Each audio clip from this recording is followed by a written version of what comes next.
Senhoras e senhores, boa tarde. Eu me chamo Maria Paula de Andrade, falo de Brasília, Distrito Federal. Sou uma mulher negra, de cabelos negros um pouco abaixo do ombro, tenho os olhos claros.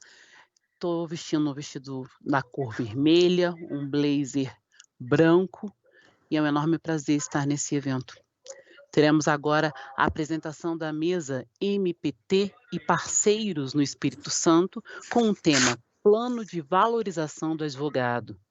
E pedimos a todos e todas que façam sua audiodescrição ao iniciar as apresentações. E convidamos para fazer o uso da palavra a doutora Thaís Borges, procuradora do trabalho, representante da Coord Igualdade, para coordenar os trabalhos desta mesa. Muito obrigada, boa tarde. A palavra é da senhora, doutora Thaís. Muito obrigada pela apresentação. Boa tarde a todas, a todos e a todes. É com muita alegria que damos início ao segundo dia da programação do Ministério Público do Trabalho e parceiros do Espírito Santo no Reconecta. Conforme a apresentação, eu sou Thaís Borges e vou fazer a função de mediar essa mesa. Sou uma mulher de 37 anos, com a pele branca, cabelos castanhos e olhos também castanhos. Eu estou usando um vestido estampado com fundo azul marinho e vermelho e estou em um ambiente de escritório adaptado com fundo branco. Atrás de mim há um sofá e um quadro. Esse primeiro painel de hoje englobará temas relativos à advocacia e à educação inclusiva. Começaremos com a exposição do Plano de Valorização do Advogado com Deficiência e Mobilidade Reduzida, que será feita pelos doutores João Estevão Silveira Filho, Caio Silva de Souza e Paulo Reis Finamori. Sejam muito bem-vindos ao Reconecta. Vou pedir inicialmente que os senhores façam essa breve descrição de si mesmos, tá bem? Passo a palavra inicialmente ao doutor Paulo Finamori, que vai fazer uma exposição sobre o plano de valorização do advogado com deficiência ou mobilidade reduzida. Fique à vontade, senhor Paulo, seja bem-vindo mais uma vez. Muito obrigado, doutora Thaís. Boa tarde a todos e a todas.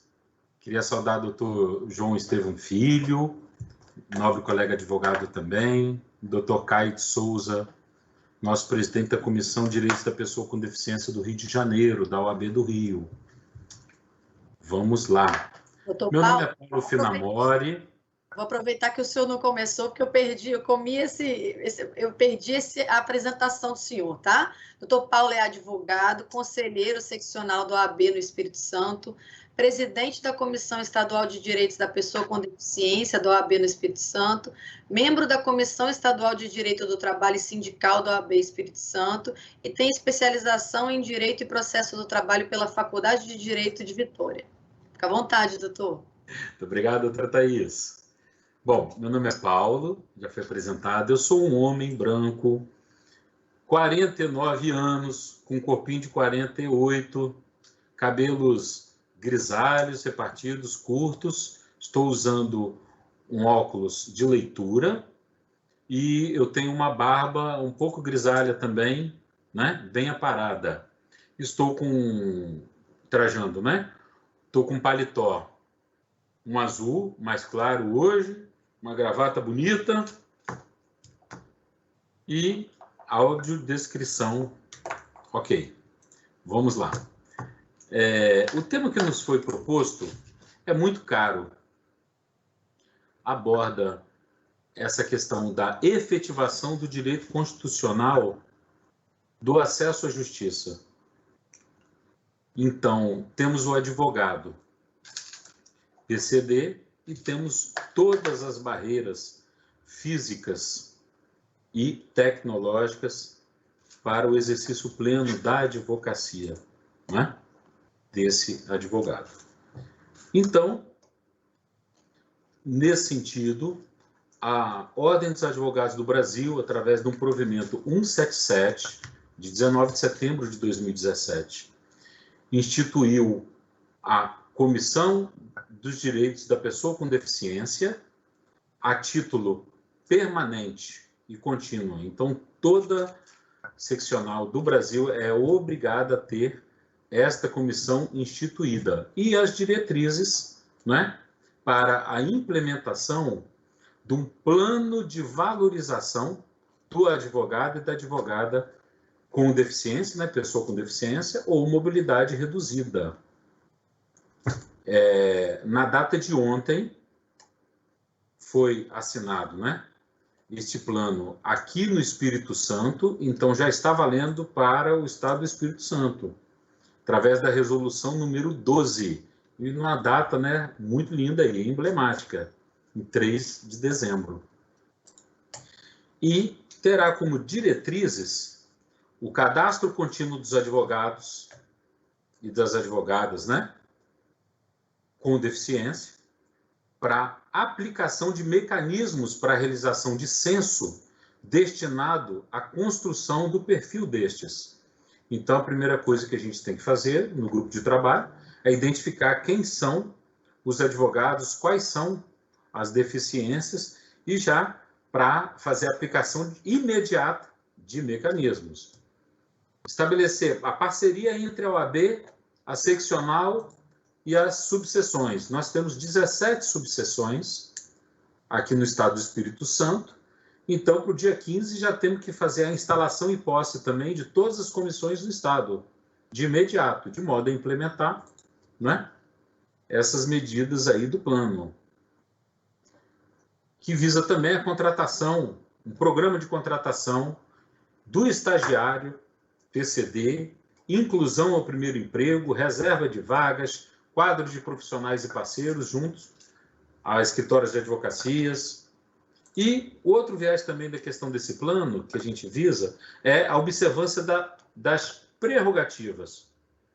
Porque tem um entendimento, a gente tem um entendimento de violação de prerrogativa ao advogado, as barreiras físicas e tecnológicas.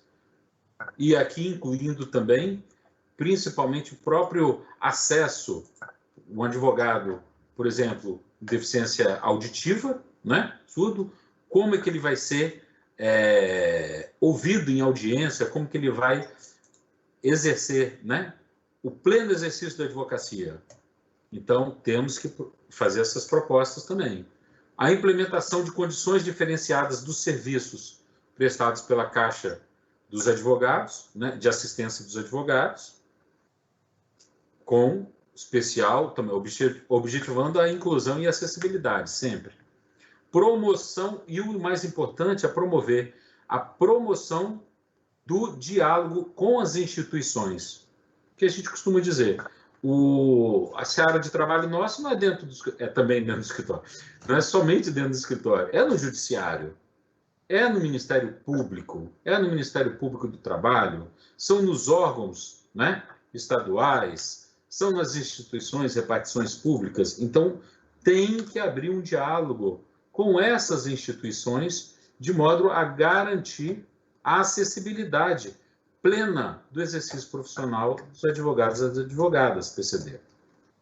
E dentro do plano também tem que ter uma política, né, a proposta nossa, inclusive com desconto de pagamento de anuidade diferenciada, tanto para advogados como advogados que também tenham filhos PCDs.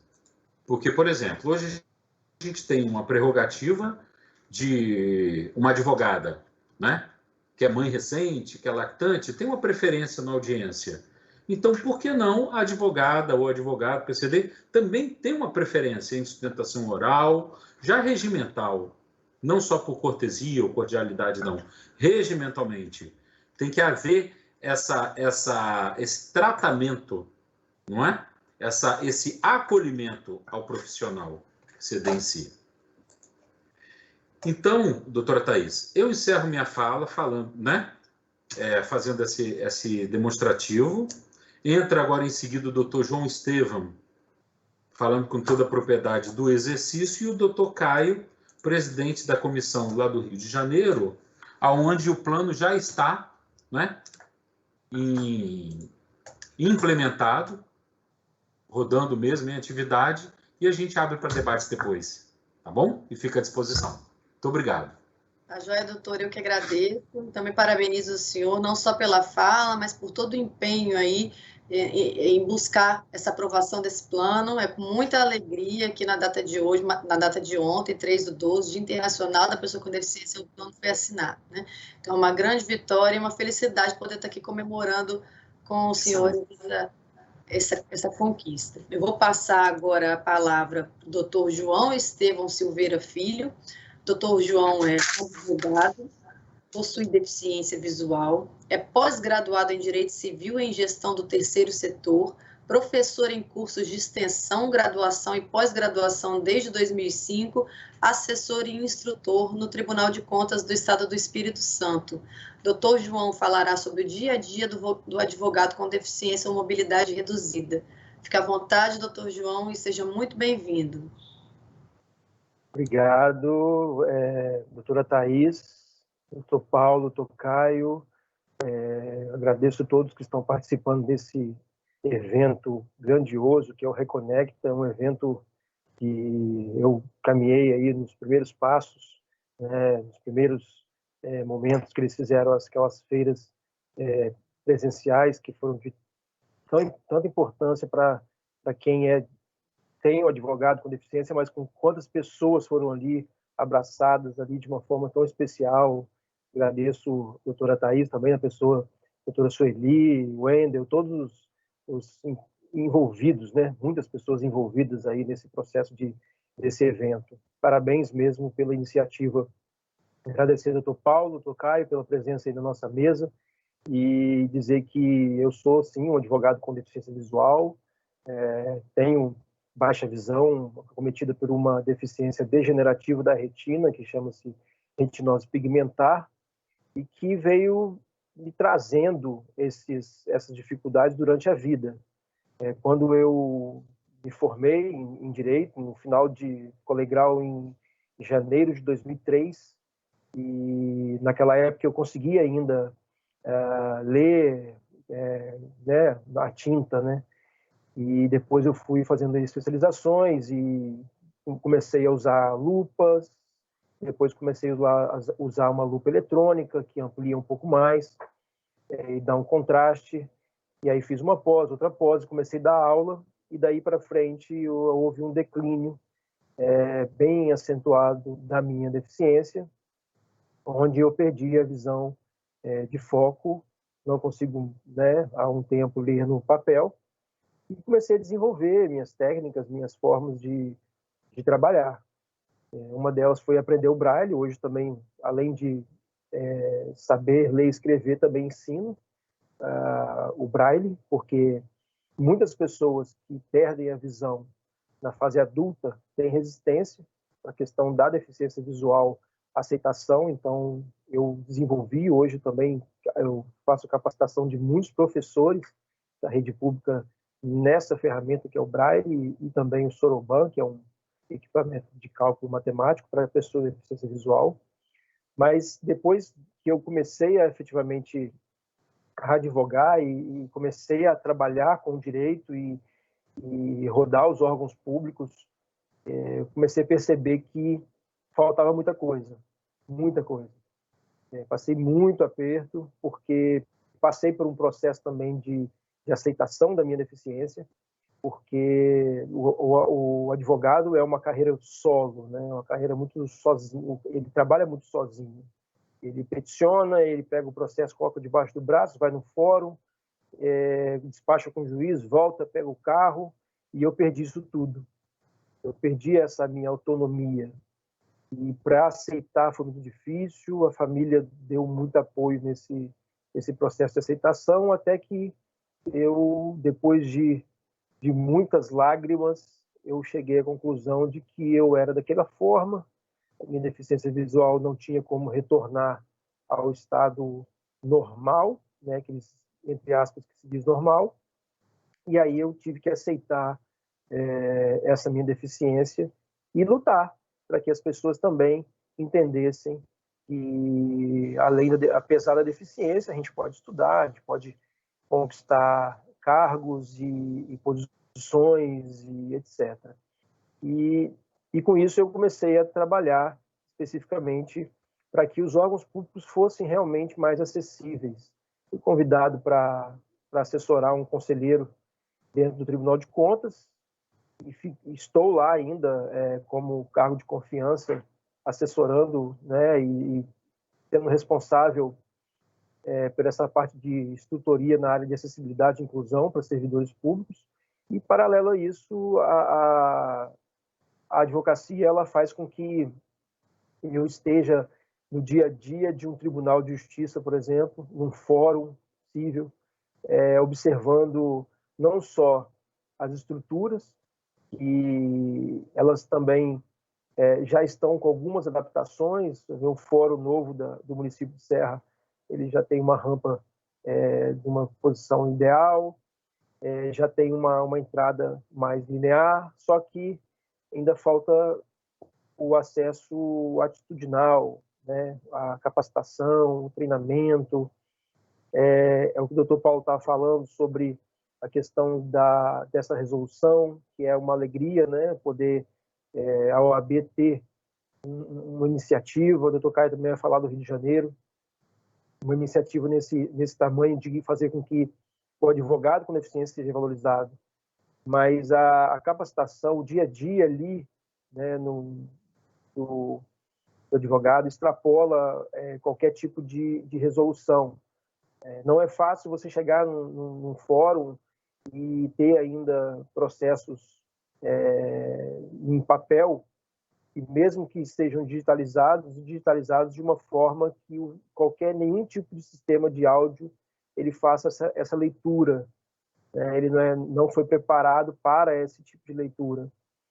E eu vou dar o exemplo do Tribunal de Contas, que nós lá desenvolvemos uma parte nossa de tecnologia da informação, desenvolveu um tipo de PDF, um tipo de otimizador, e quando você joga isso para o computador, o leitor de tela faz a leitura de toda aquela petição, de toda aquela peça.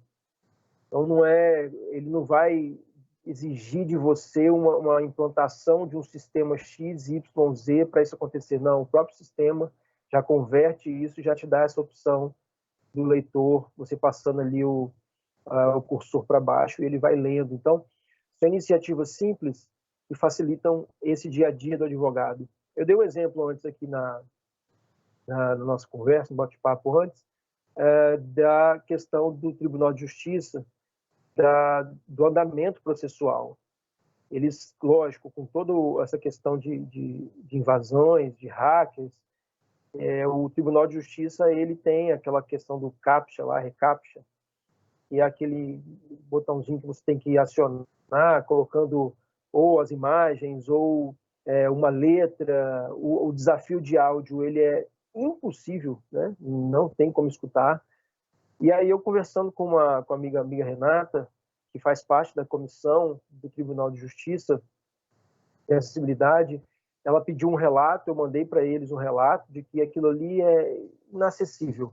Eu não consigo ver qualquer tipo de andamento dentro de um sistema onde tem o tal do recaptcha, se tiver fotos, imagens ou textos dentro daquelas caixas. E eu falei com ela, tudo bem que a segurança é necessária, mas se você clicar, né, só dar aquele tiquezinho no recaptcha, pronto, aquilo ali já não sou robô. E com isso eles fizeram, e eles mandaram isso para a TI, e a TI viu que era viável e já conseguiu tirar essa questão das imagens, dessas letras, e aí já estamos com acesso melhor para a questão dos andamentos.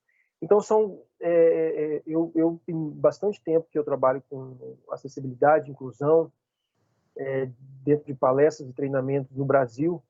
Devo ter, nesses últimos 5, 6 anos, já devo ter ministrado umas 300 e poucas palestras aí em 7 estados, e eu sempre falo a mesma coisa: a acessibilidade não é caro, né? A acessibilidade não é caro, a acessibilidade é feita com coisas simples, e as pessoas elas tendem a fazer a acessibilidade sem ouvir quem é de direito, né? Quem é o usuário daquele item. Aquele slogan, né, da ONU, todo mundo fala, nada para nós sem nós. Se nós levássemos ao pé da letra esse slogan tão falado, né, tão repetido, de uma forma mais certa, tudo que as pessoas fossem fazer, elas fariam ouvindo uma pessoa com deficiência, fazendo um teste. Não, peraí, eu vou fazer um teste, eu vou fazer um sistema aqui de andamento processual e deixa eu ver se uma pessoa com deficiência visual consegue. Uma, duas pessoas, né? Tenho certeza que tem muitas pessoas que vão ser voluntários. Eu vou fazer um sistema aqui, eu vou ver se um surdo pode entender o que está aqui. Nós temos que entender que o surdo, a língua dele oficial e a primária é a Libras, não é o português. Então eles preferem 1000 vezes Libras que português. Então não adianta, porque está escrito, tá bom para o surdo. Não, se você entende um pouquinho de Libras, você vai saber que Libras não é igual a português. Né? Não tem as preposições, as frases são diferentes. Então, é diferente. Então, muitas vezes, o surdo, para ele botar uma situação no papel, é totalmente diferente de você colocar, você que enxerga ou você que é alfabetizado em português como seu primeiro idioma. Então, são detalhes que os fóruns, por exemplo, eu já soube que em algumas audiências existem sim os intérpretes, mas em outras não, então você atrasa o processo. Você ainda tem aquelas audiências com aquela tela, né? Você faz uma audiência com a tela virada para o advogado, para eles lerem a sentença, mas e eu que não consigo ler? Então, sim, existem outros sistemas, outras formas mais fáceis de você conseguir esse dia a dia, que esse dia a dia seja mais simples para o advogado e para o servidor com deficiência visual ou que seja deficiência auditiva, né, ou surdez ou deficiência física. O acesso ao local, quantos advogados profissionais cadeirantes também chegam aos fóruns e tem que entrar pela garagem e não pela entrada, não tem um acesso, não tem um elevador próprio. Então, tudo isso faz parte desse processo de acessibilidade e de inclusão. Nós temos no Brasil, aí, eu acredito que nós temos mais de 500 mil, até mais de 500 mil inscritos como advogados inscritos, né? Mas eu soube há uns 5 anos atrás que nós tínhamos 2.000 advogados cegos ou com baixa visão atuando. Eu nem sei se eles estão atuando mais, mas nós tínhamos. E recente eu soube de uma advogada que foi com seu cão-guia e foi proibida de entrar no Tribunal de Justiça, e o cão-guia é uma lei federal, ele tem que acompanhar ela em todos os momentos, dentro de uma aeronave, dentro de um táxi, em qualquer outro tipo de carro, de aplicativo. Ele só não pode entrar com ela dentro de uma cozinha de um restaurante, dentro de um laboratório. Então, são informações que as pessoas não têm e elas preferem ignorar qualquer tipo de direito.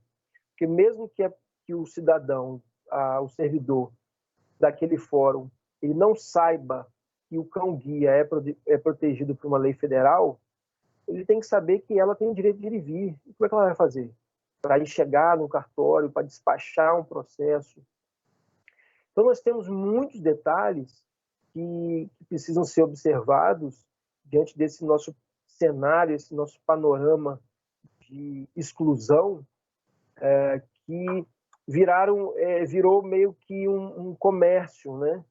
Você tem hoje o advogado com deficiência, o servidor com deficiência, nós temos que ir, lá vem ele, né? Lá vem ele.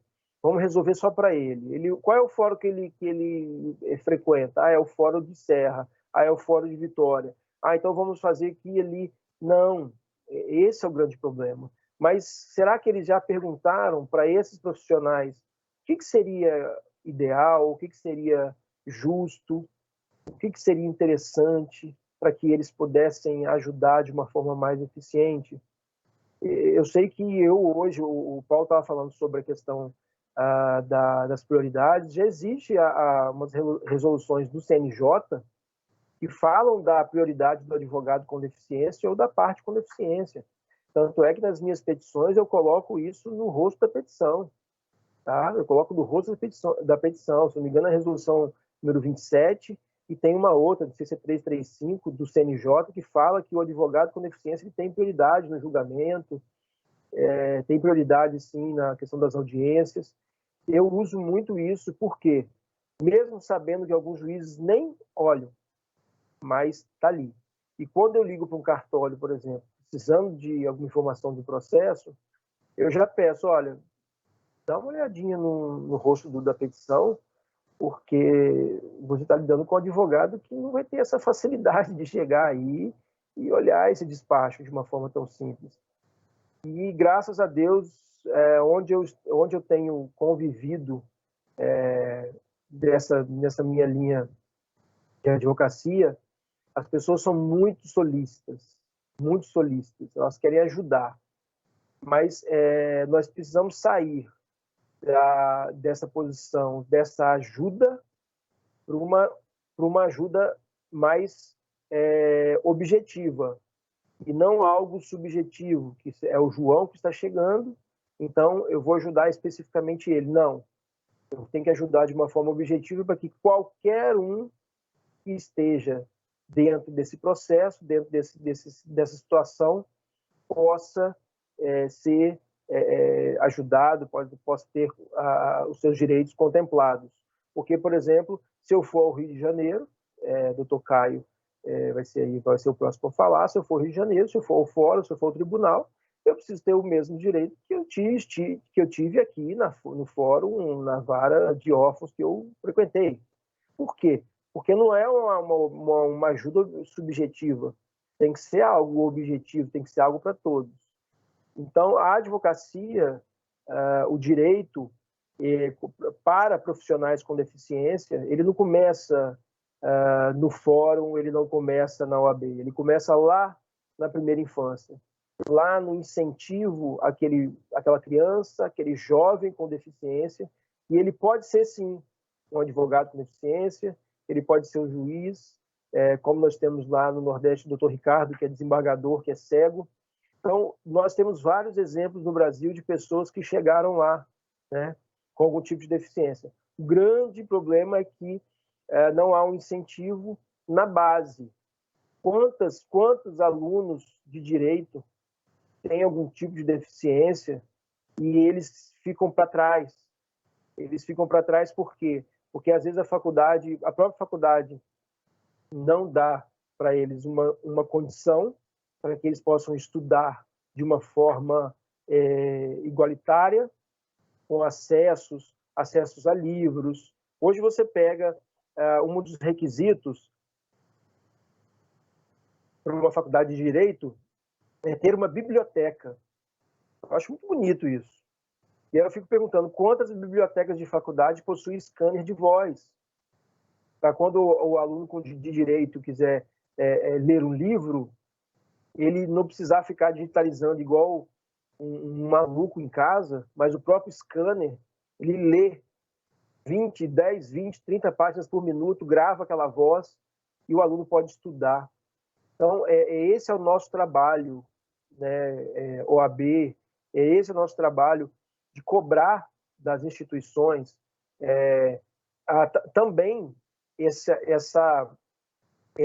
acesso, para que esse aluno com deficiência que faz direito não desista do curso durante ele, pelas dificuldades de acesso a esse tipo de situação. Eu vou falar para vocês, e isso começa, como eu falei, na primeira infância, isso passa na adolescência, esse incentivo, vai na faculdade de Direito, que muitos não têm esses recursos, ou têm, mas são recursos feitos de forma errada, os professores não fazem o que tem que ser feito, que seria todo esse processo de adaptação, e aí você tem a pessoa consegue, né, nas últimas braçadas, né, desse nosso triatlon, ele consegue formar, e aí depois ele quer se especializar, ele vai na pós-graduação, as escolas que oferecem a pós-graduação, seja ela presencial ou sejam online, elas não têm também a condição de acessibilidade plena. Se for online, as faculdades não oferecem um sistema 100% acessível, e aí depois você corre para um mestrado, doutorado, que os livros que são utilizados são aqueles livros de mais de 150 anos, estão ali na biblioteca, que você tem que pegar com todo o cuidado do mundo para conseguir fazer com que alguém leia ou vai escanear aquele livro, e você fala, mas não tem um material em PDF, esse livro? Não tem, porque esse livro é utilizado na época de, enfim. Então tem todo um processo que faz com que o profissional, quando ele chega no final, ele já está até sem fôlego.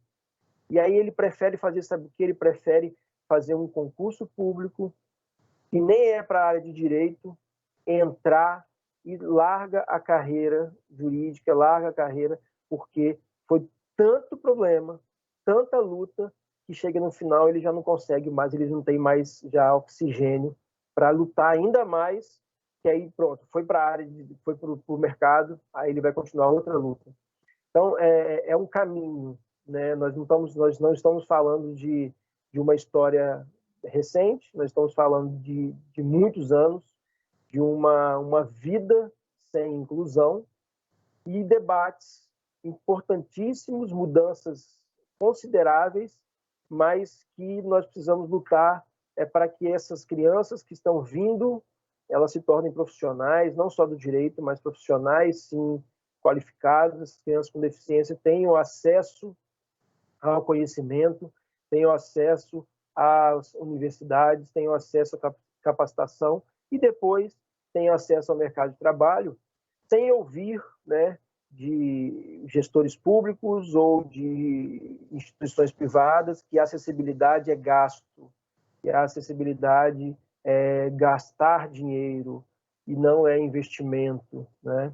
E é por isso que eu falo, acessibilidade é barato, caro é você refazer, caro é você fazer sem buscar ouvir o público-alvo, né? A pessoa com deficiência que está ali na ponta do iceberg, querendo respirar, querendo trabalhar, querendo ganhar aí o pão de cada dia. Então, minha mensagem, meu agradecimento mais uma vez a Paulo, que nós somos colegas aí de faculdade também, e eu esqueci de me descrever, eu sou branco, cabelo branco e preto, que já está grisalho, estou com paletó escuro, enfim, me ajudaram a escolher minha gravata, porque eu tenho baixa visão, então gravata deve ser listrada de azul claro com azul escuro, e a camisa é azul clarinho. Enfim, eu estou em home office, eu me chamo João Estevão e agradeço mais uma vez a oportunidade de poder falar um pouquinho para vocês.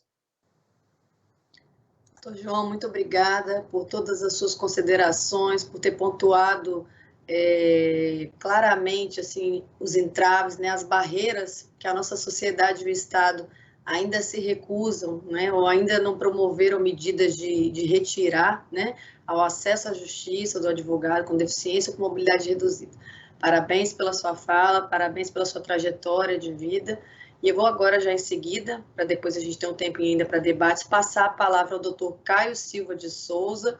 Doutor Caio é doutorando em Direito Público e Evolução Social pela Universidade Estácio de Sá, mestre em Direito Público e Evolução Social pela Universidade Estácio de Sá, professor de Direito Constitucional, Direito Processual Civil, Teoria Geral do Processo e Deontologia Jurídica no Centro Universitário Augusto Mota, Uniswan.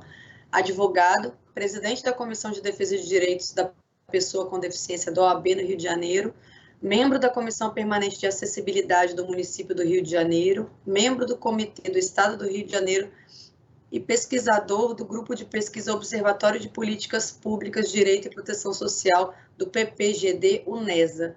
Seja bem-vindo, doutor Caio, por favor, faça a sua descrição e a fala é sua, à vontade.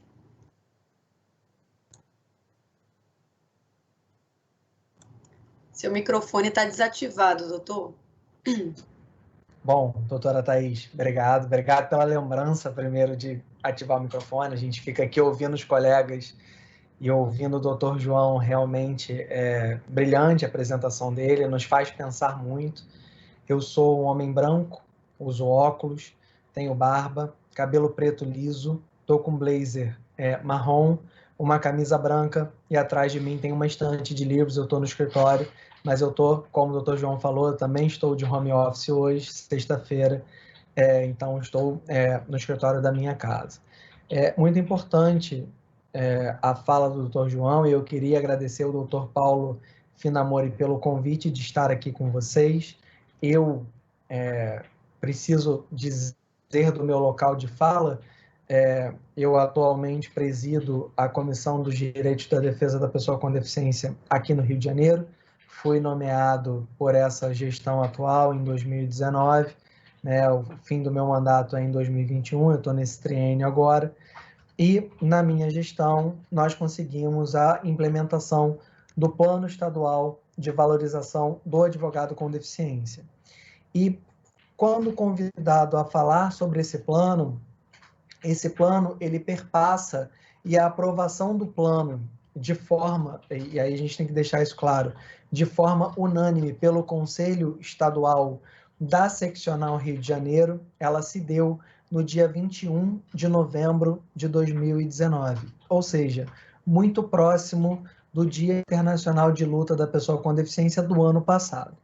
E nós tivemos nesse período, né, um ano, apesar de, nesse período de um ano, 8 meses de pandemia, o que dificultou um pouco o nosso trabalho na implementação desse plano, mas a força de vontade da comissão fez com que esse plano saísse do papel em vários aspectos. E aí, quando a gente pensa no nosso plano de valorização do advogado com deficiência, e tive a oportunidade de conversar com o Paulo em vários momentos sobre ele perpassa 6 pontos básicos dos direitos do advogado com deficiência. Quais são esses direitos? Primeiro, o advogado com deficiência ter voz. É necessário que a gente entenda quantos advogados com deficiência nós temos cadastrados hoje dentro da OAB. Na nossa seccional do Rio de Janeiro, o número de advogados com deficiência cadastrados era de 40 advogados em novembro de 2019. Nós temos hoje, na OAB Rio de Janeiro, o número de 140 mil inscritos. Então, se você pensa no número de pessoas com deficiência a nível Brasil, e você pensa na proporção de 40 advogados para 140 mil inscritos, a gente pode ter um gap nesse número de advogados com deficiência inscritos na OAB.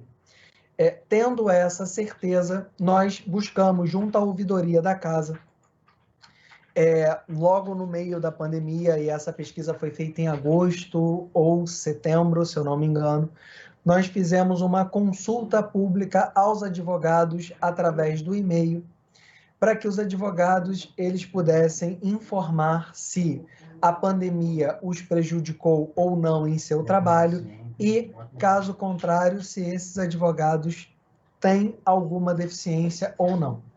Então, esse ponto é um ponto muito importante. Foi o primeiro ponto do plano do advogado com deficiência que a gente conseguiu implementar. Um dos primeiros, na verdade.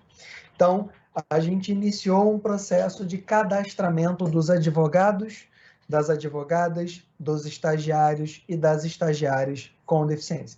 Então, todas as pessoas com deficiência que estão aprovadas na OAB, que são cadastradas na OAB, que têm a carteira da OAB, tanto de estagiário quanto de advogado, nós iniciamos um processo de cadastramento para a gente saber qual é o número hoje de advogados com deficiência, de advogadas com deficiência dentro da casa. Então, esse foi um primeiro ponto, né?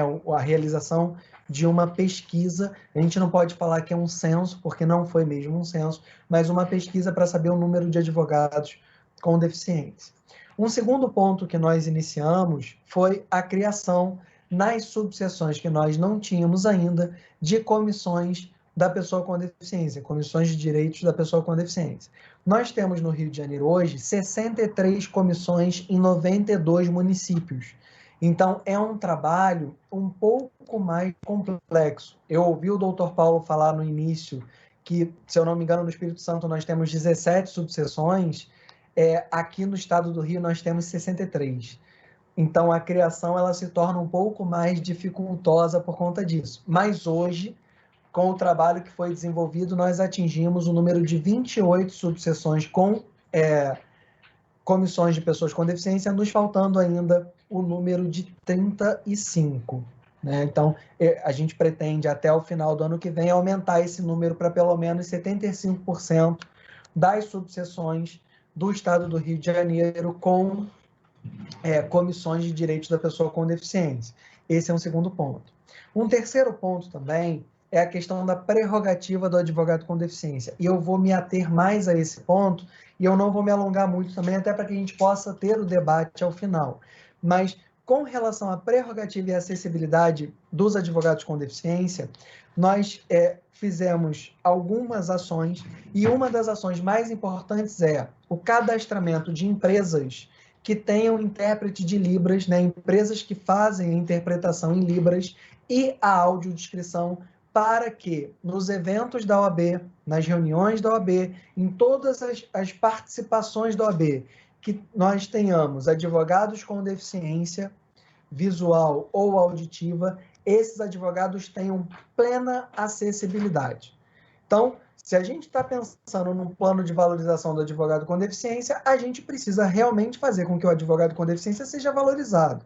Não adianta a gente pensar no plano, mas não fazer com que esses advogados possam participar, e a gente não estaria valorizando esses profissionais com deficiência. Então, esse é um ponto chave da questão, e foi um dos primeiros pontos. Um segundo ponto nós já buscamos algumas empresas no mercado para que o site da OAB seja completamente acessível para as pessoas com deficiência.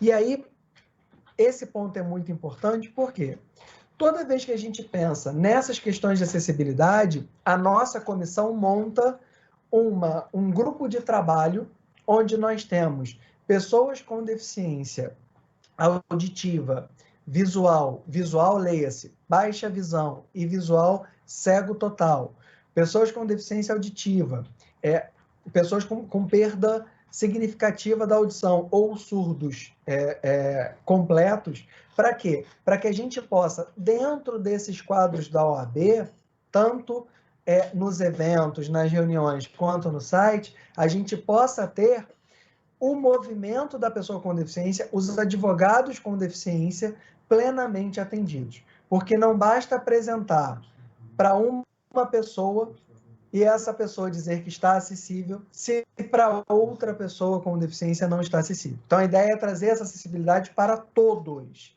como ela tem que ser e como o doutor João trouxe na fala dele. E nós tivemos, doutor João, aqui no Rio de Janeiro, um problema com o tribunal que uma advogada com deficiência visual cega total, a doutora Débora Prati, que é uma militante antiga no movimento da pessoa com deficiência aqui no Rio, não só no Rio, como em todo o Brasil, ela foi proibida de ingressar com seu cão-guia no tribunal pelo fato de que o tribunal entendeu que aquele cachorro, essa foi a frase utilizada, este cachorro não pode ingressar aqui no Tribunal de Justiça. Quando, na verdade, a gente sabe que pela lei do cão-guia, do cão de assistência e dos cães que atuam nesse sentido, é uma extensão do corpo da pessoa com deficiência visual e é através desse cão-guia que ela vai conseguir exercer a sua atividade laborativa. Então, nós tivemos uma atuação junto ao TJ para demonstrar que isso era ilegal. Eles estavam atuando de forma ilegal e aí usamos também a Resolução 230 de 2016 do Conselho Nacional de Justiça, que traz exatamente, a partir da Convenção da ONU de 2009 e da Lei Brasileira da Inclusão de 2015, todas essas questões de acessibilidade, como bem pontuou o doutor João e como bem pontuou também o doutor Paulo Finamori. Outro ponto também é que no nosso plano, nós ainda não conseguimos regulamentar, até porque nós não temos o quantitativo de advogados com deficiência, mas nós já temos no plano uma isenção parcial da anuidade, então os advogados eles terão um desconto, um benefício de 25% a 50% da anuidade, para que eles tenham a possibilidade de atuação. A gente sabe que alguns tribunais, como o doutor João trouxe também, tem a questão do CAPTCHA, que é um problema, né, porque você tem letras ou figuras que muitas das vezes o programa ledor não faz a leitura, e isso é muito ruim, mas que, de certa forma, a gente tenta acessibilizar também os tribunais. Então, a gente tem uma gestão junto aos tribunais, tanto de justiça quanto a Justiça Federal e o Tribunal Regional do Trabalho aqui do Rio de Janeiro, para que eles tornem os seus sistemas acessíveis. Nós também buscamos, e isso já foi conversado com a diretoria da casa, que nós tenhamos profissionais que tenham a Libras como língua nas salas da OAB, tanto na capital quanto aonde tem subseção e tem a sala da OAB. Então, é importante que a gente tenha uma capacitação desses profissionais para que eles possam atender os advogados com deficiência auditiva na Libras. E não só isso, há também um projeto para que a gente torne todas as salas da OAB acessíveis, mas não só acessíveis fisicamente, como também os computadores com a instalação de um sistema ledor para os advogados com deficiência visual. Nós já apresentamos alguns programas, alguns gratuitos e alguns pagos, para que eles possam ser instalados nas salas da OAB. Então, falando de tribunais, falando de acesso, eu finalizo a minha fala com um ponto muito importante, que foi também um outro ponto que nós fizemos em setembro desse ano. E aí, quando eu digo que a pandemia ela afeta, mas não afeta completamente a nossa atuação na implementação do plano, nós conseguimos uma linha de crédito para que os advogados com deficiência, e quando eu falo advogados, entendam, advogadas, estagiários e estagiárias, eu estou falando da classe como um todo, não estou definindo gênero, por favor, não me entendam mal. Nós conseguimos uma linha de crédito através da Caixa de Assistência dos Advogados do Estado do Rio de Janeiro, através do presidente Ricardo Menezes, para que fosse garantido ao advogado uma linha de crédito para que ele pudesse comprar, adquirir tecnologias assistivas para a sua profissão, para o seu trabalho e para a melhoria das suas condições profissionais. Então, esse também foi um ponto que estava no plano e a gente conseguiu retirar, implementar na prática, executar na prática. Por fim, além das políticas de incentivo, como eu bem trouxe, a questão da capacitação, qualificação e educação inclusiva, nós estamos fazendo uma gestão interna com a ESA, com a Escola Superior da Advocacia, para que todos os cursos sejam acessíveis e, se possível, que a gente consiga, de certa forma, descontos para os advogados com deficiência, mas não só isso.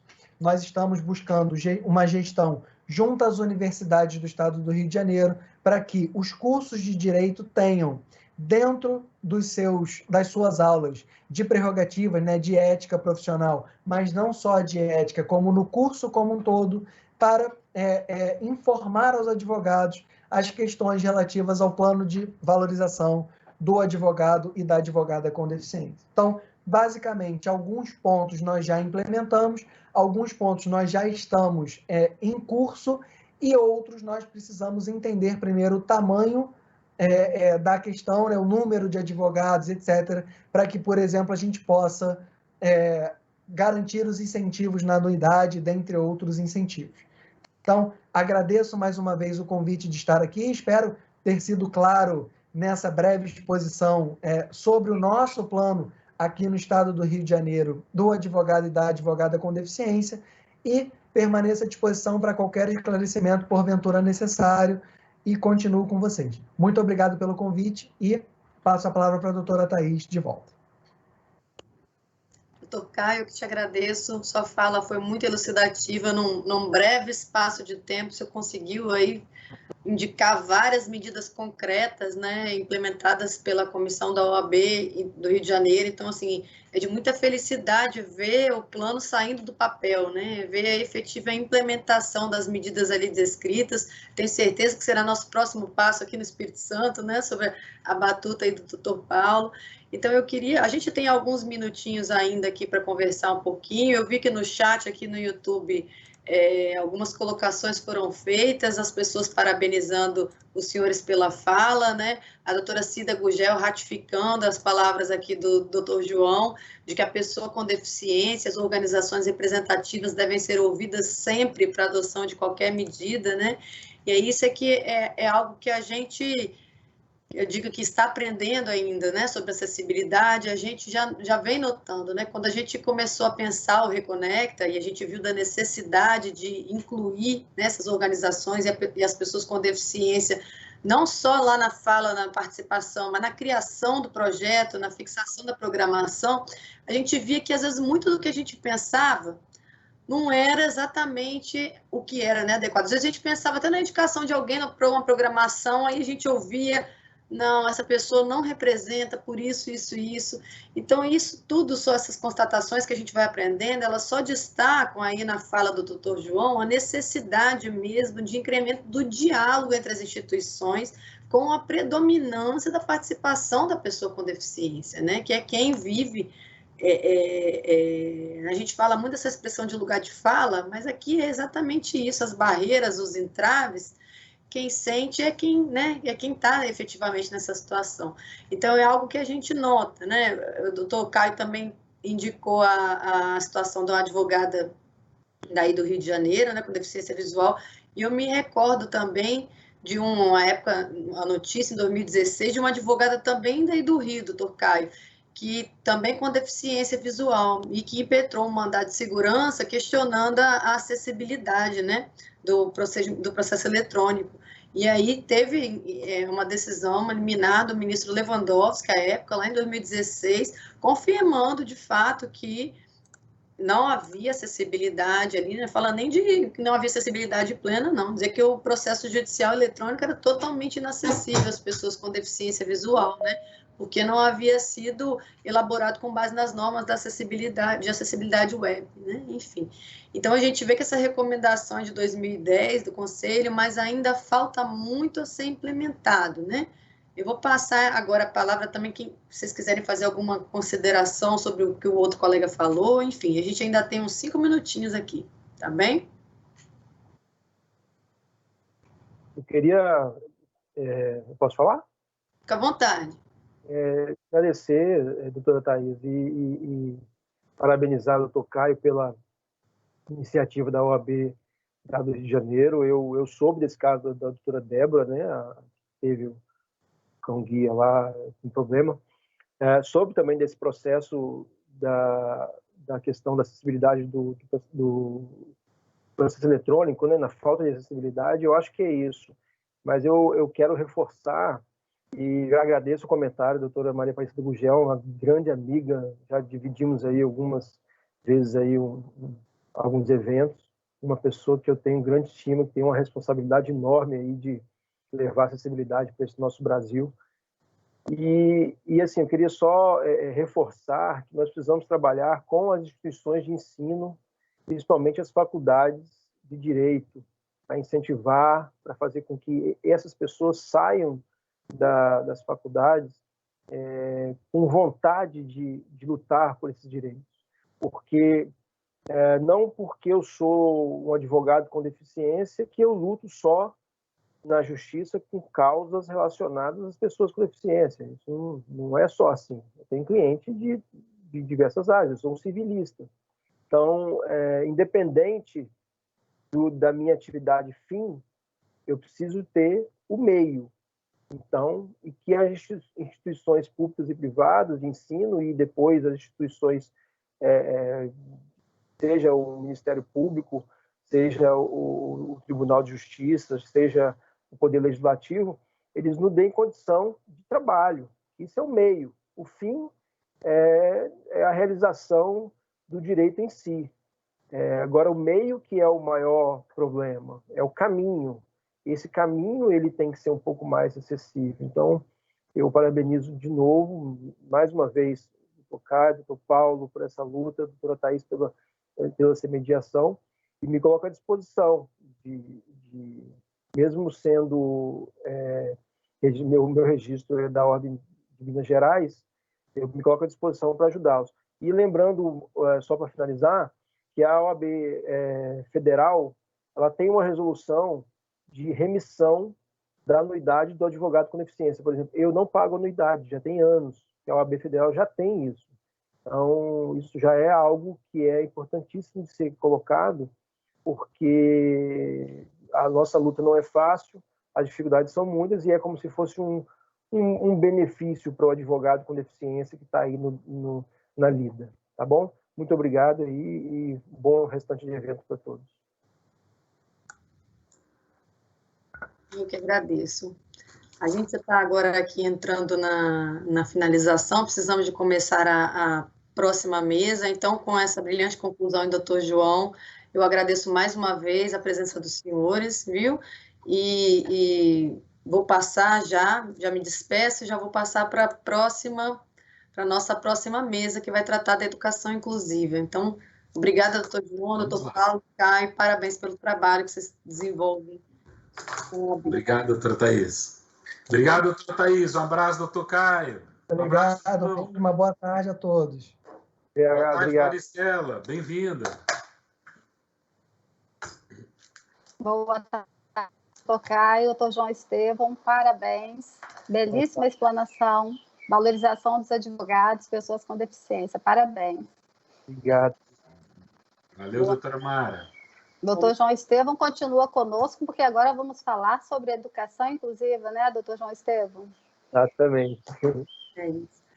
Então, pessoal, nós vamos entrar agora na mesa da educação inclusiva, né? 1 hora de exposição. As expositoras são Maristela Lugon Arantes. Doutor Paulo, fique conosco. 2 sepultamentos, um em Vila Velha e um em Laranjeiras. Não sei para onde é que eu vou. Vamos lá, que nós continuamos. Marabal e Patrícia Oliveira. Quem vai fazer a primeira exposição é a senhora Maristela Lugon? Eu vou iniciar, doutora Thaís, e depois passarei a palavra para a doutora Maristela